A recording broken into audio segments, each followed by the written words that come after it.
بسم اللہ الرحمن الرحیم۔ انٹرنیشنل اسپیس اسٹیشن یہ پارٹنرشپ تھی دنیا کی 5 بڑی اسپیس ایجنسیز کے درمیان۔ امریکہ، رشیا، جاپان اور کینیڈا کے علاوہ یورپ کے 12 ممالک اس پارٹنرشپ کا حصہ تھے۔ ان 12 ممالک میں Belgium, Denmark, France, Germany, Italy, the Netherlands, Norway, Spain, Sweden, Switzerland اور برطانیہ شامل ہیں۔ ان تمام 16 ممالک کے خلاباز اور اسپیس سائنٹسٹ مل کر اس خلائی لیبارٹری میں خلا پر ایکسپیریمنٹس کرنے میں لگے ہوئے تھے۔ یہ خلا پر ریسرچ کے لیے ایک بہت بڑا ملٹی نیشنل پروجیکٹ تھا۔ اکتوبر 2007 میں چائنا نے بھی اس اسپیس ایکسپلوریشن پروجیکٹ میں شمولیت کے لیے اپنی خواہش کا اظہار کر دیا۔ اس سارے اسپیس پروگرام کو American space agency NASA lead کر رہی تھی اور امریکہ کو رشیا سمیت کبھی بھی کسی بھی ملک سے خطرہ محسوس نہیں ہوا تھا، لیکن چائنا کی اس خلائی پروگرام میں انٹری امریکہ کے لیے کسی بھی طرح قبول نہیں تھی۔ امریکہ اندرونی طور پر چائنا سے خوفزدہ تھا، سیکیورٹی کنسرنز تھے، حساس ٹیکنالوجی کے چوری ہونے کا خطرہ تھا، اسپیس ایکسپلوریشن کے فیلڈ میں لیڈرشپ کے چھن جانے کا خطرہ تھا۔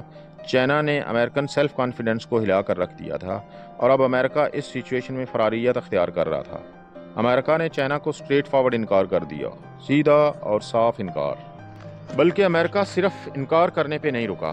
چائنا کو ناسا کے اسپیس پروگرام سے دور رکھنے کے لیے 2011 میں امریکی کانگریس کے نمائندوں کی طرف سے باقاعدہ قانون سازی کی گئی، جسے ولف امینڈمنٹ کا نام دیا گیا، اور اس میں ناسا کو پابند کیا گیا کہ وہ چائنا کے ساتھ خلائی تحقیق کے میدان میں کسی بھی قسم کا کوئی تعاون نہیں کرے گا۔ دنیا کے سارے سرکردہ ممالک اس خلائی پروگرام کا حصہ تھے، صرف چائنا کو آئسولیٹ کر دیا گیا تھا۔ لیکن چائنا کے ریئیکشن یا رسپانس نے پوری دنیا کو حیران کر کے رکھ دیا۔ چائنا نے اپنا اسپیس اسٹیشن تیانگانگ اسپیس اسٹیشن خلا میں لانچ کر دیا۔